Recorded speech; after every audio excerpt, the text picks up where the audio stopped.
Yeah, good evening, guys.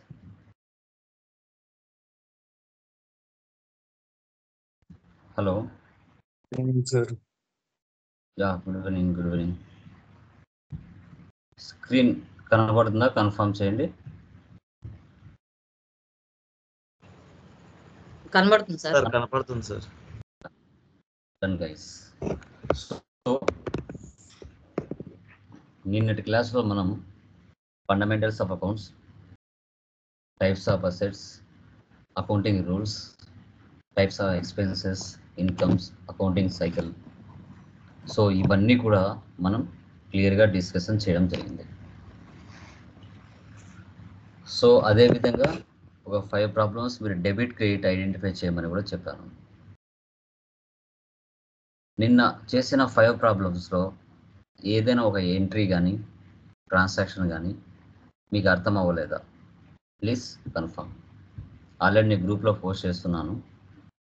So ఎవరికైనా ఏమైనా అర్థం అవ్వకపోతే అడగండి.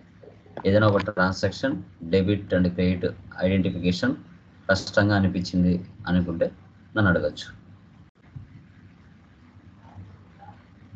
ఓకే, క్లియర్ అమ్మా? Okay sir. సార్ ఒక్కసారి క్యాపిటల్ క్యాష్ ఒక్కసారి ఎక్స్ప్లెయిన్ చేస్తారా sir? Capital cash? Yes sir. Yeah, done, explain చేస్తాను. ఇంకా రిమైనింగ్ వాళ్ళకమ్మా ఎవరికైనా డౌట్స్ ఉన్నాయా? Remaining persons anyone? ఒక్క నిమిషం సార్ చెప్పు. ఏ పాయింట్ అయినా చెప్తాను. ఈరోజు రేపు క్లాసెస్ అయ్యే లోపల అన్నిటి క్లియర్ అవుతాయి.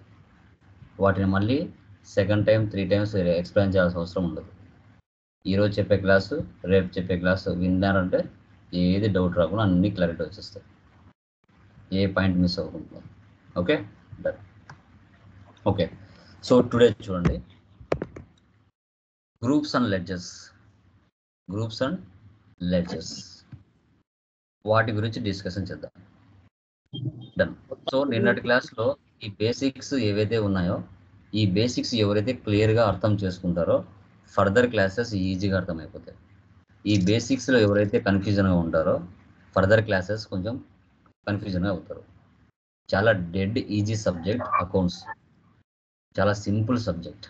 మాన్యువల్కి సాఫ్ట్వేర్లో ప్రాక్టీస్ చేయడానికి చాలా అంటే చాలా డిఫరెన్స్ ఉంటుంది, మీరు గుర్తుపెట్టుకోండి. Okay, done guys. పీపీటీ కనబడుతుందా? కన్ఫర్మ్ చేయండి. Sir PPT guys. So today class వచ్చేసి మనకి గ్రూప్స్ అండ్ లెడ్జెస్. యాక్చువల్గా వన్స్ ఒకసారి టాలీలో మనం కంపెనీ క్రియేషన్ చేస్తూనే ప్రీ డిఫైన్డ్గా టాలీ సొల్యూషన్స్ ప్రీ డిఫైన్డ్గా ఎన్ని గ్రూప్స్ ఇస్తుంది, ఎన్ని లెడ్జెస్ ఇస్తుంది, ఎన్ని వోచర్ టైప్ కీస్ ఇస్తుంది అనేది మనం ఐడెంటిఫై చేస్తాం. ఆ గ్రూప్స్ ఏమేమి ఉన్నాయి, లెడ్జెస్ ఏమేమి ఉన్నాయి, వోచర్ టైప్ కీస్ ఏమేమి ఉన్నాయి అనేది కూడా మనం అండర్స్టాండ్ చేసుకోవాలి. Okay, done. చూడండి, వన్స్ ఒకసారి మనం టాలీలో కంపెనీ క్రియేషన్ చేస్తూనే టోటల్ గ్రూప్స్ 28 ఉంటాయి. ప్రీ డిఫైన్డ్గా టాలీ కంపెనీ ఇచ్చేస్తుంది. లెడ్జెస్ 2 ఉంటాయి. వోచర్ టైప్ కీసు 24 ఉంటాయి. వోచర్ టైప్ కీసు 24 ప్రీ డిఫైన్డ్గా ఉంటాయి. మనము 1 lakh కంపెనీస్ క్రియేట్ చేయనిలే టాలీలో, ఆటోమేటిక్గా ఇవి క్రియేట్ అయిపోతాయి. ఎవ్వరు ఏం చేయాల్సిన అవసరం ఉండదు, సిస్టమ్ డిఫాల్ట్గా తీసేసుకుంటుంది. ఓకే, ఆ 28 గ్రూప్స్ ఏంటి అనేది మనం తెలుసుకోవాలి. Chart of groups, chart of accounts అంటాం. 28 ప్రీ డిఫైన్డ్ గ్రూప్స్. వాటిలో ఆ 28లో ప్రైమరీ గ్రూప్స్ 15 ఉంటాయి, సబ్ గ్రూప్స్ 13 ఉంటాయి. ప్రైమరీ గ్రూప్స్ వచ్చేసి ఆ 15లో బ్యాలెన్స్ షీట్లో 9 గ్రూప్ ఐటమ్స్ ఉంటాయి, ప్రాఫిట్ అండ్ లాస్ అకౌంట్లో 6 గ్రూప్ ఐటమ్స్ ఉంటాయి. ఆ బ్యాలెన్స్ షీట్ 9 గ్రూప్స్ ఐటమ్స్ ఏంటి, profit and loss account 6 group items ఏంటి, తర్వాత సబ్ గ్రూప్స్లో 13 ఉంటాయి, అవన్నీ కూడా బ్యాలెన్స్ షీట్లోనే ఉంటాయి. సో అవి ఏంటి అనేది ఇక్కడ కాన్సెప్ట్. మీరు ఇక్కడ గమనిస్తే బ్యాలెన్స్ షీట్ 9 గ్రూప్స్ ఐటమ్స్ కింద టోటల్ ప్రైమరీ గ్రూప్స్లో 15లో capital, loan liability, current liabilities, fixed assets, investments, current assets, financial division, miscellaneous expenses, suspense. మా రిమైనింగ్ వాళ్ళు మ్యూట్లో పెట్టుకోండి దయచేసి. క్లాస్కి అటెండ్ అయిన తర్వాత మ్యూట్ ఆన్ చేయకండి, ముందే చెప్తున్నాను. మీకు డౌట్స్ ఉంటే మ్యూట్ ఆన్ చేసి మాట్లాడాలి, లేదంటే మ్యూట్లో పెట్టుకోండి, మిగతా వాళ్ళకు డిస్టర్బెన్స్ అవుతుంది.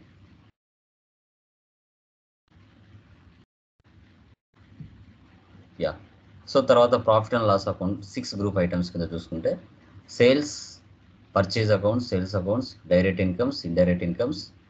సో తర్వాత మనకి ఇండైరెక్ట్ ఎక్స్పెన్సెస్, డైరెక్ట్ ఎక్స్పెన్సెస్ ఉంటాయి.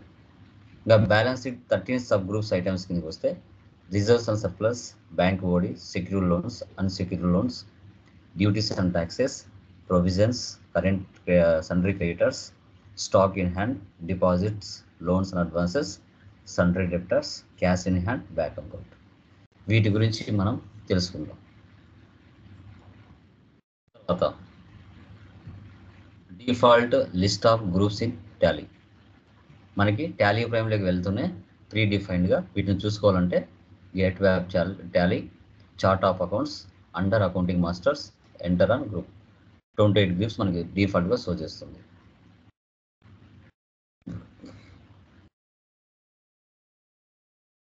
చార్ట్ ఆఫ్ అకౌంట్స్ లెడ్జర్స్ ఏమున్నాయి? Pre define ledgers, cash, profit and loss. ఈ రెండింటిని మనం చేయాల్సిన అవసరం లేదు. మీరు 1 lakh కంపెనీస్ క్రియేషన్ చేసినా ఈ రెండింటిని మీరు క్రియేట్ చేయాల్సిన అవసరం ఉండదు. ఇవి ప్రీ డిఫైన్డ్గా టాలీలోనే ఉంటాయి.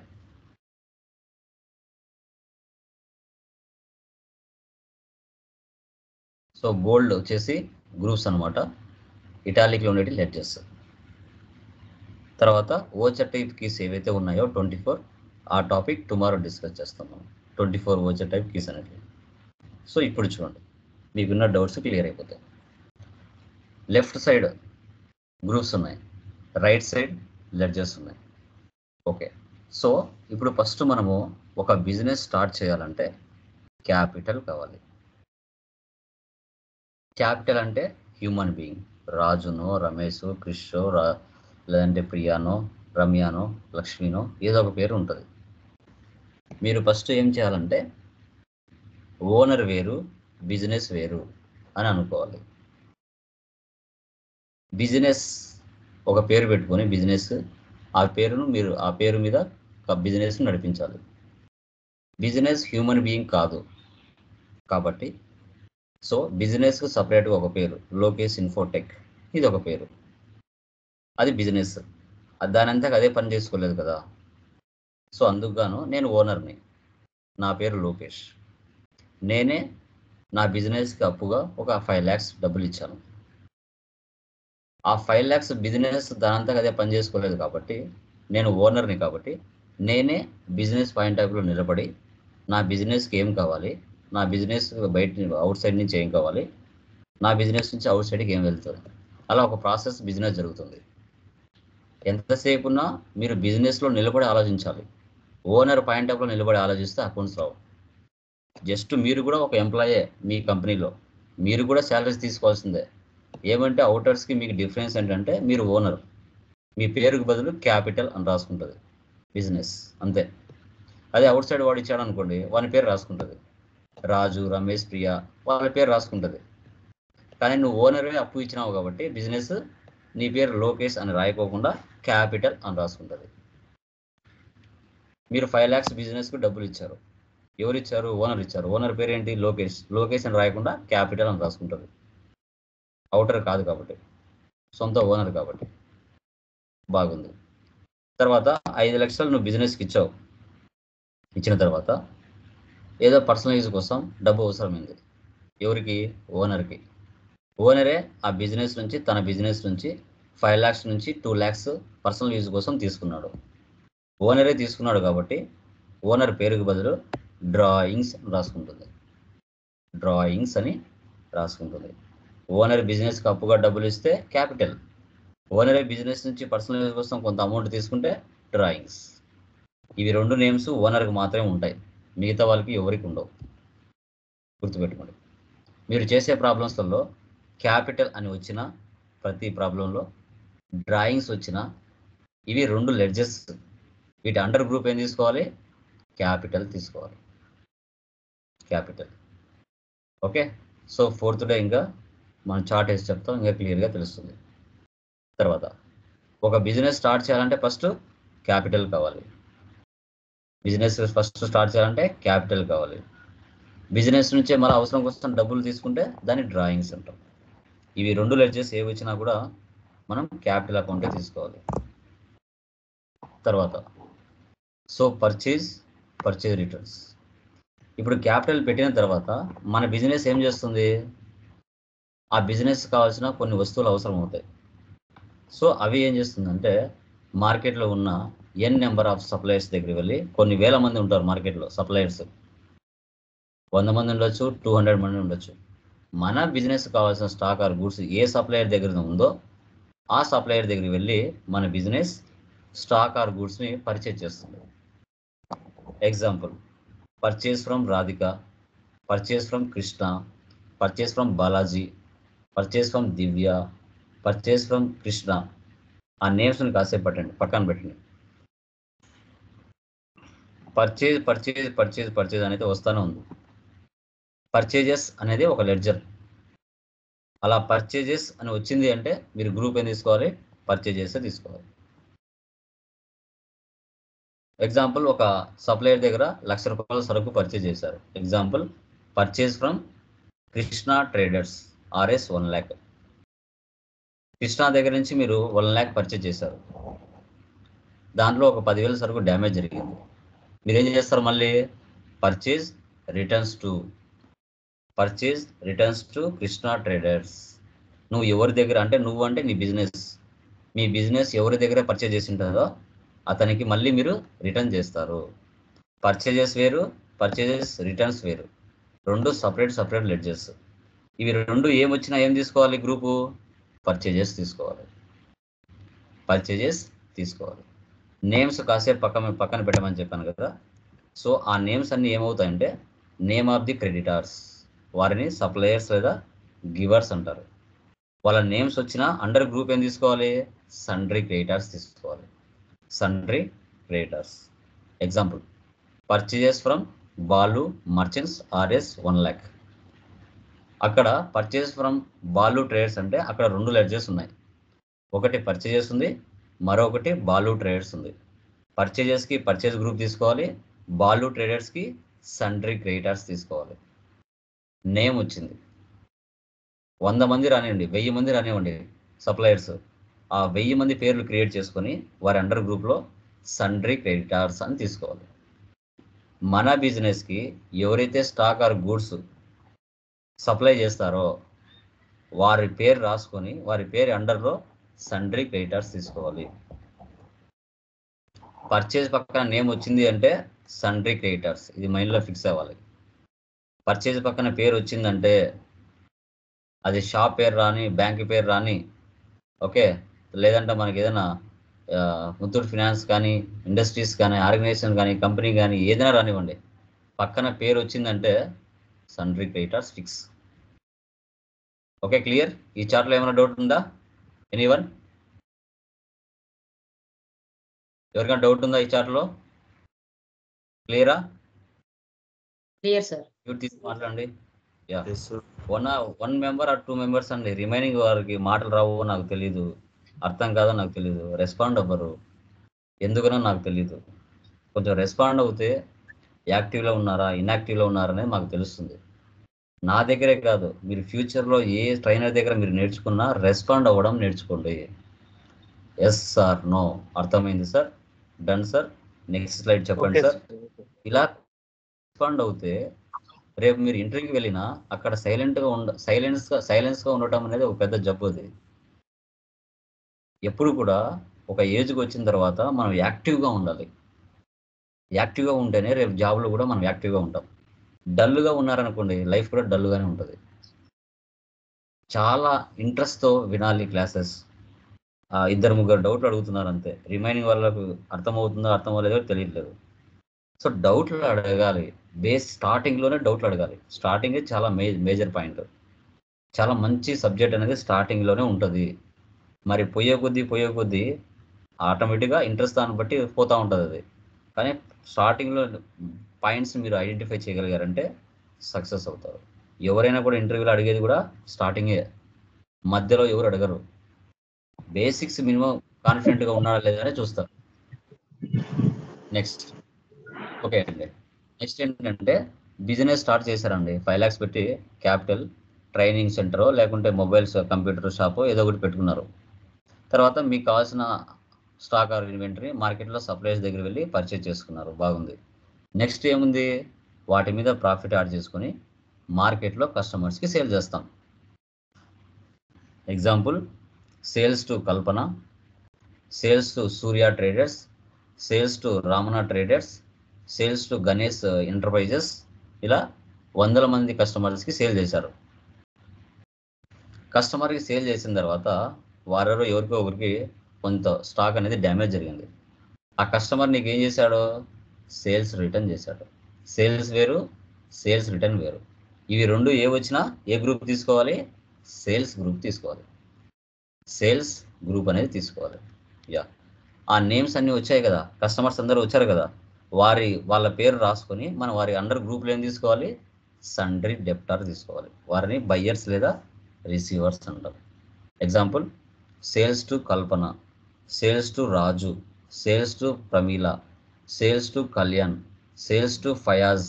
ఇలా నేమ్స్ ఫయాజ్, ప్రమీల, కల్పన, కృష్ణ, రమేష్, గుణ, జిలాన్, ఇలా ఏ పేర్లు వచ్చినా సేల్స్ పక్కన పేరు వచ్చింది అంటే సండ్రీ డెప్టార్స్ ఫిక్స్ అయిపోవాలి. పర్చేజ్ పక్కన నేమ్ వస్తే ఏ దాని కిందకి వస్తుంది గ్రూపు చెప్పండి,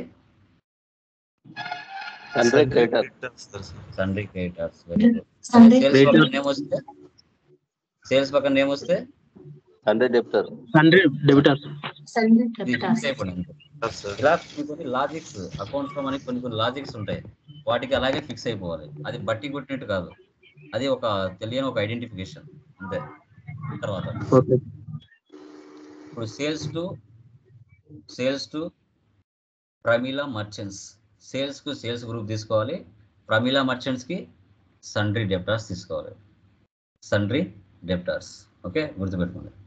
నెక్స్ట్, డైరెక్ట్ ఎక్స్పెన్సెస్ అంటే ఏంటి? ఈ డైరెక్ట్ ఎక్స్పెన్సెస్ అన్ని కూడా ఫ్యాక్టరీలో జరుగుతాయి. అందరూ ఫ్యాక్టరీలో పనిచేసే వాళ్ళు శాలరీస్ పనిచేయరు, ఓకే, అది కూడా మీరు గుర్తుపెట్టుకోవాలి. కొందరు శాలరీస్ పనిచేస్తారు, కొందరు డైలీ ఎక్స్పెన్సెస్ పనిచేస్తారు, డైలీ వేజెస్ పనిచేస్తారు. వేజెస్ అంటే డైలీ మార్నింగ్ నుంచి ఈవినింగ్ వరకు పనిచేసి డబ్బులు తీసుకునే వాళ్ళని వేజెస్ ఇస్తాం. ఫ్యాక్టరీ ఓన్ కాకపోతే ఫ్యాక్టరీకి రెంట్ కట్టాలి. ఆ ఫ్యాక్టరీలో మెషిన్లు పనిచేయాలంటే పవర్ ఉండాలి, ఫ్యూయల్ ఉండాలి. ఆ ఫ్యాక్టరీలో ప్రోడక్ట్ తయారైన తర్వాత ఒక ప్లేస్ నుంచి మరొక ప్లేస్కి వెళ్ళాలంటే క్యారేజ్ ఇన్వర్స్ జరుగుతుంది. సో వేరే దేశాలకు ఎక్స్పోర్ట్ కానీ ఇంపోర్ట్ కానీ చేయొచ్చు. ఇవి ఏమొచ్చినా కూడా అండర్ గ్రూప్ ఏమైనా తీసుకోవాలి, డైరెక్ట్ ఎక్స్పెన్సెస్ తీసుకోవాలి. డైరెక్ట్ ఎక్స్పెన్సెస్ ఫ్యాక్టరీలో జరుగుతాయి. ఇవే కాదు, ఇంకా godown rent, transport charges, flight charges, gas charges, water charges. మీరు న్యాచురల్గా ఆలోచించాలి. ఒక ఫ్యాక్టరీలో ఇవి కాకుండా, ఇక్కడ ఉండే లెడ్జెస్ కాకుండా ఇంకా ఎలాంటి ఎక్స్పెన్సెస్ జరగచ్చు, మీరు నెట్లో సెర్చ్ చేసుకోవచ్చు. లేదంటే రియల్ టైంలో మీరు ఎక్కడైనా ఫ్యాక్టరీలో పనిచేస్తే అక్కడ చూస్తూ ఉండొచ్చు మీరు ఎలాంటి ఎక్స్పెన్సెస్ అని రాస్తున్నారు అనేసి. ఇవన్నీ ఫ్యాక్టరీలో జరుగుతాయి. ఓకే, అర్థమైందా? ఈ చార్ట్ అర్థమైందా? అర్థమైంది sir. Next, indirect expenses. Indirect expenses group అంటే ఇవన్నీ ఆఫీస్లో జరుగుతాయి, మంత్లీ జరుగుతాయి, మంత్లీ కంటిన్యూస్గా జరుగుతాయి. ఇప్పుడు ఎంప్లాయీస్కి శాలరీస్ ఇవ్వాలి, ఆఫీస్ ఓన్ కాకపోతే రెంట్ కట్టాలి, ఆఫీస్ అన్నాక టెలిఫోన్ ఛార్జెస్ ఉంటాయి. లేదు ఒకవేళ ఆఫీస్ కాకుండా ట్రైనింగ్ సెంటర్ అనుకో, ట్రైనింగ్ సెంటర్లో వాళ్ళకు కోర్సులో డిస్కౌంట్స్ ఇవ్వాలి. ఒకవేళ మనం అప్పు ఏదైనా ఇంట్రెస్ట్ తెచ్చుకుంటే ఇంట్రెస్ట్ పే చేయాలి. ఓనర్ బిజినెస్లో క్యాపిటల్ పెట్టాడు, ఓనర్కి నెల ఇంట్రెస్ట్ ఇవ్వాలి. బిజినెస్ దాన్ని ఇంట్రెస్ట్ అని క్యాపిటల్ అంటాం. అసెట్స్ మీద డిప్రిషియేషన్ తీయాలి, ఎవరికైనా కమిషన్స్ ఇవ్వాలి, ఎవరికైనా మనం డబ్బులు ఇచ్చింటాం వాడు ఇవ్వకుండా ఉంటాడు, బ్యాడ్ డెబ్ట్స్ కింద షో చేసుకోవాలి. నెల ఎలక్ట్రిసిటీ బిల్ వస్తుంది, ఆఫీస్ అన్నాక ఇన్సూరెన్స్ కట్టుకుంటూ ఉంటాం, ఏదైనా ఫైర్ జరిగితే అంత ఇంత డబ్బులు వస్తుంది. తర్వాత బిజినెస్లో స్టేషనరీ ఎక్స్పెన్సెస్, ఇలా మంత్లీ నువ్వు ఆపినా ఆగకుండా ఇవి కంపల్సరీగా జరుగుతూనే ఉంటాయి. డిప్రిసియేషన్ ఒకటి మనం ఇయర్కి ఒకసారి తీసుకుంటాం అంతే, బట్ ఇవి మాత్రం కంటిన్యూగా నెల జరుగుతాయి. ఈ లెడ్జర్స్ ఏ వచ్చినా మీరు చేసేటప్పుడు ఈ లెడ్జర్స్ ఏ వచ్చినా మీరు ఇండైరెక్ట్ ఎక్స్పెన్సెస్ కింద తీసుకోవాలి. ఇండైరెక్ట్ ఎక్స్పెన్సెస్ కింద మీరు తీసుకోవాల్సి వస్తుంది. ఓకేమా, అర్థమైంది అది? అర్థమైంది సార్. అర్థమైంది సార్ ఒక డౌట్ సార్. సార్ ఇప్పుడు హలో చెప్పండి. సార్ ఇప్పుడు శాలరీస్ మనము ఆఫీస్ పర్పస్ చెప్పాం కదా సార్. ఇప్పుడు ఫ్యాక్టరీలో కూడా ఫిక్స్డ్ గా పనిచేసే వాళ్ళు ఉంటుంది మంత్లీ వైజ్, వాళ్ళు కూడా శాలరీస్ ఇస్తాం కదా సార్ ఫ్యాక్టరీలో. అది డైరెక్ట్ ఇంటాక్ట్ చేసుకోవాలా శాలరీస్ అనేది? అంటే ఫ్యాక్టరీలు కూడా మ్యానుఫ్యాక్చర్ టైంలో శాలరీస్ ఇస్తాం కదా సార్, ఫిక్స్డ్ గా పనిచేసే వాళ్ళు ఉంటుంది మంత్లీ వైజ్. వేరే దానికి మరి శాలరీస్ ఎలా డైరెక్ట్ ఇంటాక్ట్ చేయొచ్చా వాళ్ళకి ఫ్యాక్టరీలో పనిచేసే వాళ్ళు? శాలరీస్ అనేది ఆల్వేస్ ఇండైరెక్ట్, డైరెక్ట్ రాదు. అంటే వాళ్ళు మ్యానుఫ్యాక్చర్ లో చేస్తారు కదా సార్, ప్రొడక్ట్ గూడ్స్ అయ్యే టైంలో చేస్తారు వాళ్ళు. నేను చెప్పేది విను, వాళ్ళు పనిచేసేది ఎక్కడ? ఫ్యాక్టరీలో సార్. ఆఫీస్ వర్క్ జరిగేది ఎక్కడ? ఫ్యాక్టరీలోనా ఆఫీస్లోనా? ఆఫీస్లో సార్. కాబట్టి ఆఫీస్కి సంబంధించి వస్తుంది అది. నువ్వు ఫ్యాక్టరీలో పనిచేసి ఫ్యాక్టరీలోనే ఇస్తే అది వేరు. ఎప్పుడైనా కూడా ఫ్యాక్టరీ సపరేట్గా ఉంటుంది, అకౌంట్స్ సపరేట్, అంతా సపరేట్, ఒక ఆఫీస్ వర్క్ అనేసి సపరేట్గా చేస్తూ ఉంటారు. ఓకే, అది గుర్తుపెట్టుకో. ఫ్యాక్టరీలో ఏ దానికైనా శాలరీనే. ఫ్యాక్టరీ సంబంధించి సపరేట్ చూసుకుంటాం, ఆఫీస్కి సంబంధించి సపరేట్ తీసుకుంటాం. ఎక్కడైనా శాలరీనే. Okay sir. Yeah, next loans and liability. ఇక్కడ లోన్స్ టేకెన్ లేదంటే లోన్ టుక్ అని రావచ్చు ఏదైనా కానీ. మన బిజినెస్ మార్కెట్లో ఉన్న పర్సన్స్ దగ్గర నుంచైనా, బ్యాంకుల దగ్గర నుంచైనా, ఇన్స్టిట్యూట్ల దగ్గర నుంచైనా, కంపెనీస్ దగ్గర నుంచైనా, ఎవరి దగ్గర నుంచైనా వెళ్ళి అప్పుగా తెచ్చుకుంటే loan taken from HDFC bank, loan taken from Muthoot finance, loan taken from Raju traders, loan taken from TCS company, loan taken అనే పదం కంపల్సరీగా వస్తుంది. లోన్ టేకెన్ అంటేనే మీరు ఏం తీసుకోవాలి, ఆటోమేటిక్గా పర్సన్స్ వచ్చినా, సంస్థ పేరు వచ్చినా, బ్యాంక్ పేరు వచ్చినా అండర్ గ్రూప్లో లోన్స్ అండ్ లయబిలిటీ తీసుకోవాలి. లోన్స్ అండ్ లయబిలిటీ, ఎందుకంటే మన బిజినెస్ అవుట్ సైడ్ వెళ్ళి అప్పు తెచ్చుకుంటుంది. తర్వాత లోన్స్ అండ్ అడ్వాన్సెస్. మన బిజినెస్ ఎవరికైనా లోన్ ఇస్తే, loan given to Raju traders, loan given to Muthoot finance, loan given to SBI bank, ఇలా మనం ఎవరికైనా ఇస్తే, మనం అంటే మన బిజినెస్, వాటి అండర్లో లోన్స్ అండ్ అడ్వాన్సెస్ తీసుకోవాలి. సార్ బ్యాంక్ వచ్చింది కదా అని బ్యాంక్ అకౌంట్ తీసుకోకూడదు, అది రాంగ్ అవుతుంది. అక్కడ మీనింగ్ ఏం జరుగుతుందో మీరు గమనించాలి, మీనింగ్ని బట్టి తీసుకోవాలి లోన్స్ అండ్ అడ్వాన్సెస్. తర్వాత fixed assets, land, computer, buildings, printer, machinery, car, furniture, mobile, ఇవన్నీ ఏంటి? మన బిజినెస్ కోసం పర్చేజ్ చేసి ఉపయోగించుకుంటాం. వీటిని మనం ఫిక్స్డ్ అసెట్స్ అంటాం. అమ్మడం కోసం కాదు, మన బిజినెస్ కోసం ఉపయోగించే వాటిని ఫిక్స్డ్ అసెట్స్ అంటాం. ఈ అసెట్స్ వల్ల మన బిజినెస్ ఒక సంవత్సరం పైన యూజ్ పొందాలి. వీటిని మనం ఫిక్స్డ్ అసెట్స్ అని చెప్పుకుంటాం. వీటి మీద సంవత్సరానికి ఒకసారి డిప్రిసియేషన్ తీసుకుంటాం. ఓకే,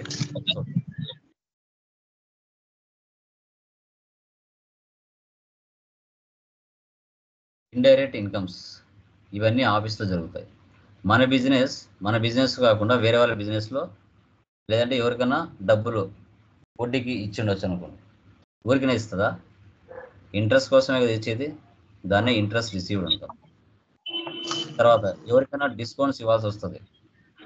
సో ఫర్ ఎగ్జాంపుల్, మనము సప్లైర్ దగ్గర 1 lakh వరకు పర్చేజ్ చేసాం, కానీ మనం ఇచ్చింది వాళ్ళకి డబ్బులు 80,000 ఇచ్చినాం, 20,000 ఇవ్వలేదు, అది మనకి డిస్కౌంట్ రిసీవ్. తర్వాత స్టార్టింగ్లో చెప్పాను, ఓనరే బిజినెస్కి డబ్బులు ఇస్తే క్యాపిటల్, ఓనరే బిజినెస్ నుంచి పర్సనల్ యూజ్ కోసం తీసుకుంటే డ్రాయింగ్స్. ఇప్పుడు బిజినెస్ నుంచి పర్సనల్ యూజ్ కోసం 2 lakhs ఓనర్ తీసుకున్నాడు, 2 సంవత్సరాలు ఉపయోగించుకున్నాడు. అదే అమౌంట్ ఇస్తే బిజినెస్ ఒప్పుకుంటుందా? దాని మీద వడ్డీ కలెక్ట్ చేస్తుంది. ఏ దాని మీద? డ్రాయింగ్స్ మీద. దానినే ఇంట్రెస్ట్ అండ్ డ్రాయింగ్స్ అంటాం. అది బిజినెస్కి ఇన్కమ్. ఆ 2 లక్షలు కాస్త 2,50,000 ఉంటుంది. అంటే 50,000 ఇంట్రెస్ట్ వచ్చింది. ఏ దాని మీద? డ్రాయింగ్స్ మీద. తర్వాత కమిషన్ రిసీవ్డ్. కమిషన్స్ అప్పుడప్పుడు వస్తూ ఉంటాయి మనకి, కమిషన్స్ రిసీవ్డ్ అని చెప్తాం. సో ఇవే కాదు, ఇంకా రెంట్ రిసీవ్డ్. ఓకే, సో ఇలాంటివి ఇంట్రెస్ట్ ఆన్ ఇన్వెస్ట్మెంట్ ఇవి కూడా వస్తాయి. ఇవి ఏ వచ్చినా మీరు ఇండైరెక్ట్ ఇన్కమ్స్ కింద తీసుకోవాలి. Next direct incomes. Direct incomes అంటే ఇవన్నీ ఫ్యాక్టరీలో జరుగుతాయి. So fire insurance claim received. ఇప్పుడు ఒక ఫ్యాక్టరీలో పనిచేస్తున్నారు, ఏదైనా మీకు ఇంజ్యూర్ అయింది బాడీలో, అప్పుడు మీకు ఇన్సూరెన్స్ అనేది వస్తుంది ఫ్యాక్టరీలో ఏమైనా జరిగిందంటే. తర్వాత ఫ్రైట్ ఛార్జెస్. ఒక ప్లేస్ నుంచి మరొక ప్లేస్కి ఏదైనా స్టాక్ ట్రాన్స్ఫర్ చేయాలన్నప్పుడు ఫ్రైట్ ఛార్జెస్ కూడా ఉపయోగిస్తారు. Delivery charges income, transportation charges income, professional fees income, ఇలా రకరకాల పదాలు ఉంటాయి. వీటిని మనం డైరెక్ట్ ఇన్కమ్స్ అంటాం. డైరెక్ట్ ఇన్కమ్స్ అని చెప్తాం. ఓకే, ఇవి ఏ వచ్చినా మీరు డైరెక్ట్ ఇన్కమ్గా తీసుకోవాలి. తర్వాత కరెంట్ అసెట్స్, బిల్స్ రిసీవబుల్స్. మనకు ఎవరైనా డబ్బులు రావాల్సినవి ఏమైనా ఉంటే, మనకు ఎవరైనా డబ్బులు ఇవ్వాల్సినవి ఏమైనా ఉంటే, ఇప్పుడు కస్టమర్లకు మీరు సేల్ చేసి ఉంటారు, వాళ్ళు డబ్బులు ఇవ్వాలి, మీకు 6 months లోపల ఇవ్వాలి. సో బిల్స్ రిసీవబుల్స్ ఎవరెవరు ఎంత ఇవ్వాలి అని చూసుకోవచ్చు. ప్రీపెయిడ్ ఎక్స్పెన్సెస్, 3 నెలలకు కానీ 6 నెలలకు కానీ ముందుగానే మనం రీఛార్జ్ అనేది చేపిస్తూ ఉంటాం. ప్రీపెయిడ్ ఎక్స్పెన్సెస్ అంటాం మనం. సేట్స్, ఇప్పుడు నేను హైదరాబాద్లో ఒక బ్రాంచ్ పెట్టాలి, నాకు డబ్బులు కావాలి. నేనేం చేస్తాను, మార్కెట్లో నా కంపెనీ షేర్లు అమ్ముతాను. మీ దగ్గర 10,000 డబ్బులు ఉంటుంది, మీరు నా కంపెనీలో ఇన్వెస్ట్మెంట్ చేస్తారు. ప్రాఫిట్ అండ్ లాస్ బాగుందో చూసి నా కంపెనీలో ఇన్వెస్ట్మెంట్ చేస్తారు. ఆ వచ్చిన అమౌంట్తో నేను హైదరాబాద్లో న్యూ బ్రాంచ్ ఓపెన్ చేసుకుంటాను. మీరు పెట్టిన అమౌంట్ 10,000కి 20,000 అవ్వచ్చు, లేకపోతే ఉన్నది పోవచ్చు, చెప్పలేం. సో షేర్స్, ఇలా ఈ 3 ఏ వచ్చినా కరెంట్ అసెట్స్ కింద తీసుకోవాలి. ఇంకా శాలరీ అడ్వాన్స్ వస్తుంది, అవే ఏమొచ్చినా కూడా prepaid insurance, prepaid magazine subscription. Okay, ఇలాంటివి ఏమొచ్చినా కరెంట్ అసెట్స్ కింద తీసుకోవాలి.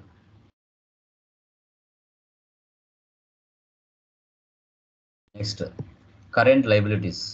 మన బిజినెస్ ఎవరికైనా డబ్బులు పే చేయాల్సినది ఉంటే, బిల్స్ పేయబుల్, అలాంటివి కరెంట్ లైబిలిటీస్గా తీసుకోవాలి.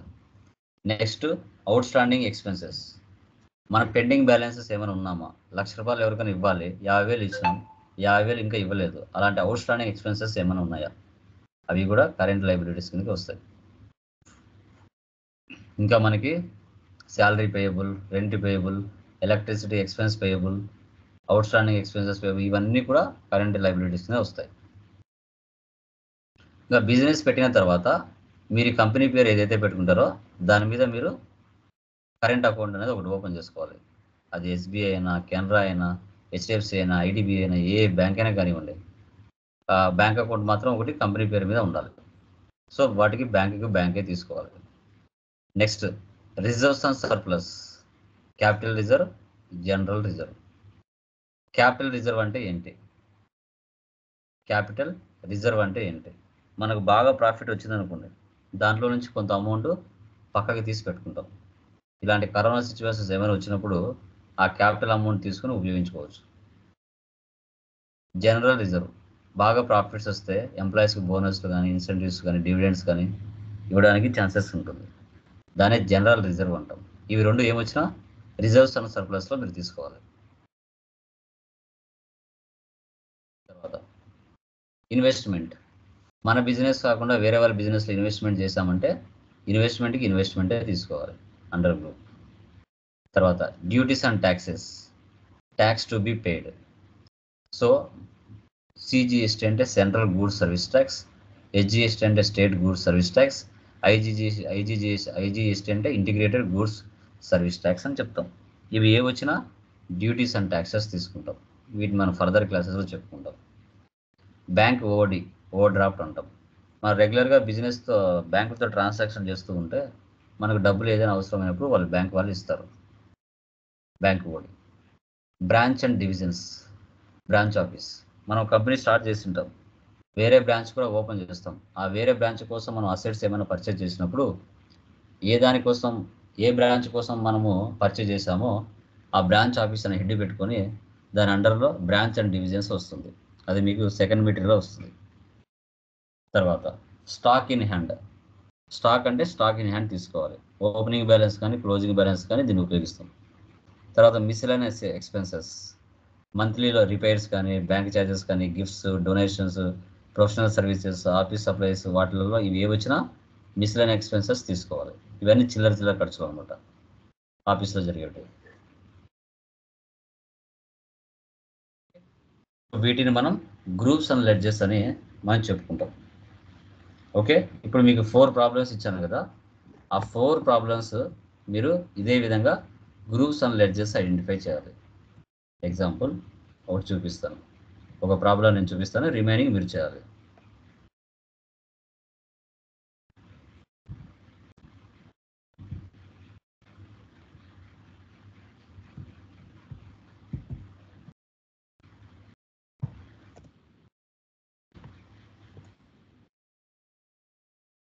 ఓకే, సో ఒక ఎగ్జాంపుల్ ప్రాబ్లం గ్రూప్లో వేశాను కదా, అది చూద్దాం.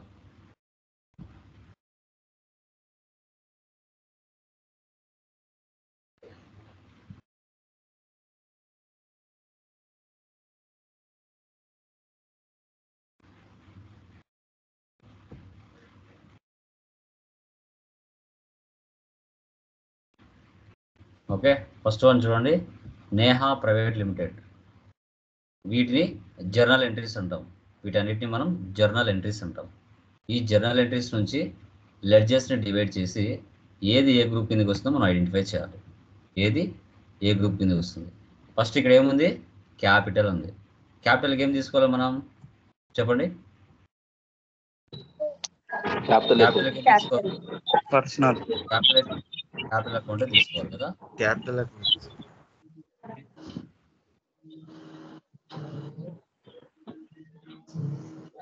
క్యాపిటల్కి మనం క్యాపిటల్ అకౌంట్ తీసుకోవాలి. క్యాపిటల్ అకౌంట్ తీసుకో. Capital account.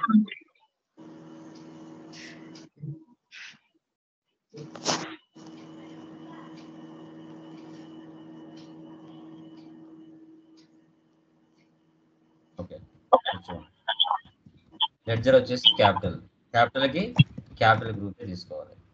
నెక్స్ట్ ఏముంది ఇక్కడ, purchase from Karthik private limited. దీంట్లో ఎన్ని లెడ్జర్స్ ఉన్నాయి, ఒకటి ఉన్నాయి, రెండు ఉన్నాయి? రెండు ఉన్నాయి సార్. పర్చేస్ ఏం తీసుకోవాలి, పర్చేస్ అకౌంట్ తీసుకోవాలి. కార్తిక్ ప్రైవేట్ లిమిటెడ్ కి Sundry creditor. అంటే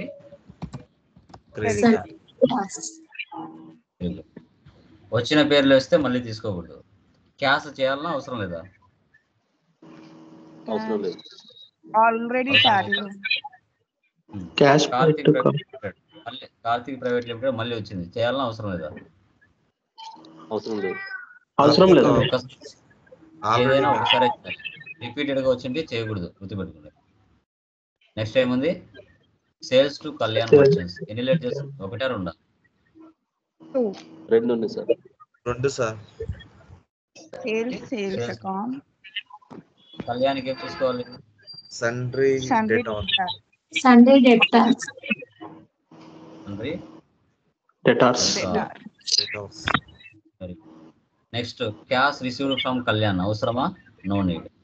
cash deposit in SBI bank, cash అవసరమా? No need. ఎస్బీఐ బ్యాంక్ అంటే ఏం తీసుకోవాలి, bank account. Bank bank account. Rent and wages. రెంట్కి ఏం తీసుకోవాలి, వేజెస్కి ఏం తీసుకోవాలి? Indirect expense. Rent indirect expense. Wages direct expense. Next discount received, transportation charges received. Discount received అంటే ఏం తీసుకోవాలి, Indirect expense. Indirect income. Received means income. తర్వాత ట్రాన్స్పోర్టేషన్ చార్జెస్ రిసీవ్డ్ అంటే direct incomes. Indirect income.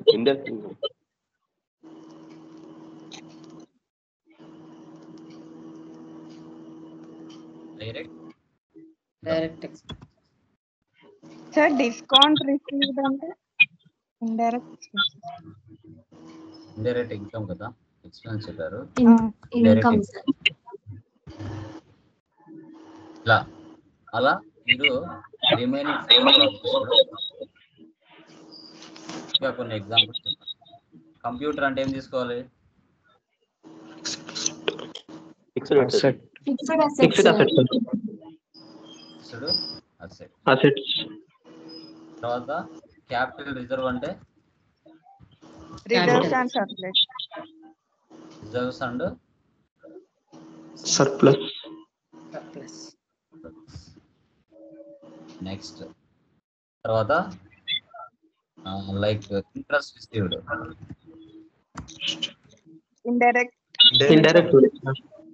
Income. Direct income sir. Income. Income. ఇంకా shares ఏం తీసుకోవాలి? Shares అంటే current assets. Rent. Very good. So తర్వాత next investment. Investment. Investment. Expense. Investment. Okay. So Investment SBI కాకుండా HDFC bank తీసుకోవాలి. Bank account. Bank account. Loan taken from Muthoot finance ఏం తీసుకోవాలి? Loans and liability. Loans and liabilities. Loans and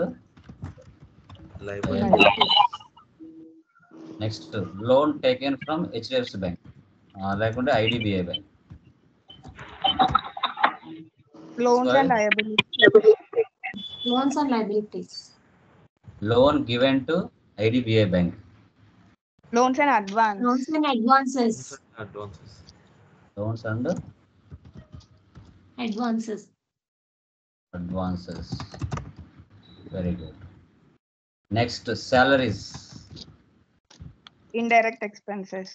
Indirect expenses. Very good. So తర్వాత next వచ్చేసి drawings. Capital. Capital account. Purchase return. Purchase account. Purchase. Return. Sales Sales account. Sales to. Very good. Sales. Next so next వచ్చేసి commission received. Indirect Indirect income. income. Indirect incomes. Indirect income. Very good. So repairs. Indirect expenses. Expenses. Miscellaneous.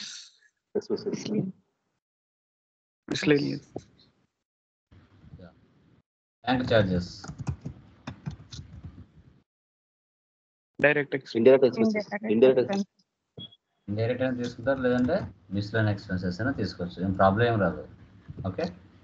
So తర్వాత like ఇంకా మనకి fire insurance claim received. Direct income. Direct income. Fixed.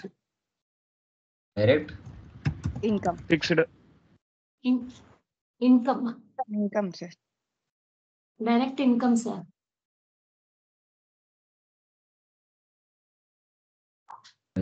ఇది విధంగా చేయాలి.